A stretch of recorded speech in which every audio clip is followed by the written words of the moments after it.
Eu não vim aqui para tentar justificar a minha situação específica, que dizem que eu recebi dinheiro para fazer minha campanha de 2014.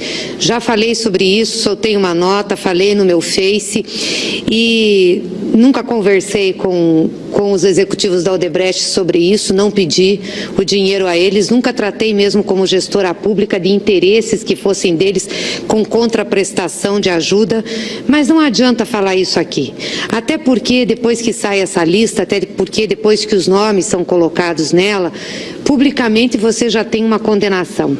Nós somos políticos, vivemos da opinião pública, estamos expostos a ela, chegamos aqui através do voto popular. Quando uma lista como essa sai e não faz separação sobre o tipo de acusação que se faz entre as pessoas, faz uma grande mistura entre todos, obviamente que é muito difícil você dizer que está inocente. As pessoas já te condenaram. Então, não venho aqui tentando salvar a minha figura pública. Sei das consequências que isso tem. Sei também que vou comprovar minha inocência no processo judicial. Mas o processo judicial demora. Demora muito tempo, senador Regufe. Talvez tivesse que ser mais rápido mesmo, como Vossa Excelência estava falando aqui, para que a gente pudesse atestar a inocência e pudesse demonstrar que o que estão falando não corresponde às verdades dos fatos e sequer tem prova. Mas vai demorar. Então eu quero partir do pressuposto aqui que a minha grande responsabilidade não é com a minha campanha eleitoral em 2018, não é com a minha volta a essa casa. A minha grande responsabilidade é com a democracia desse país, é com a política enquanto instrumento da democracia. Porque do jeito que as coisas foram divulgadas e estão sendo feitas, nós corremos um risco do desmanche da política, do desmanche dos partidos e do desmanche da democracia. Por isso eu queria fazer algumas reflexões aqui que eu acho que são importantes.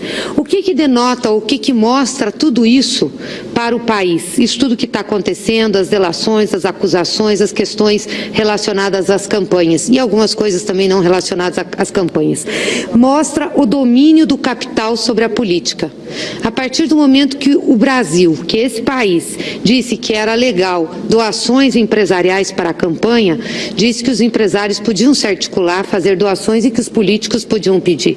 E o que nós vemos agora ao abrir essa caixa de Pandora é que teve um financiamento sem precedentes da política brasileira, ou seja, o capital financiando a política. Os valores que foram transacionados são valores muito grandes. E como dizem aqueles que fizeram a delação, que antes eram bandidos absolutos, agora passam quase a ser heróis da pátria, isso não é recente na história da política brasileira. Mas não vem o caso. O fato é que nós temos que considerar isso.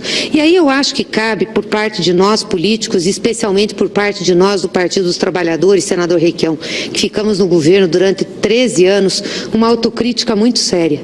Nós não mexemos com esse sistema. Nós não fizemos a reforma política. Nem o presidente Lula, nem a presidenta Dilma quis enviar para o Congresso Nacional uma proposta. Achou que isso era a função desta casa fazer a reforma política e mexer no sistema. Nós já tínhamos que ter impedido, sim, a doação empresarial para as campanhas.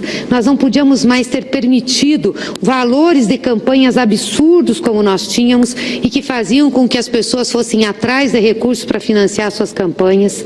Nós tínhamos que ter denunciado isso e dito chega. Temos que fazer uma reforma política e uma reforma eleitoral no país.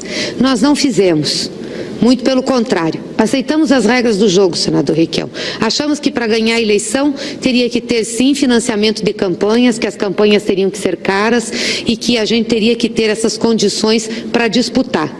De fato, se você olhasse aquele momento da política, é isso que dava competitividade aos candidatos. Quem tinha dinheiro, quem fazia o melhor programa, quem tinha mais cabo eleitoral, quem tinha avião para se deslocar para os lugares mais distantes, quem tinha recurso para ter carro, para ter outdoor, para ter propaganda bonita. Era isso que estava em jogo. Eram assim que as campanhas eram ganhas nesse país.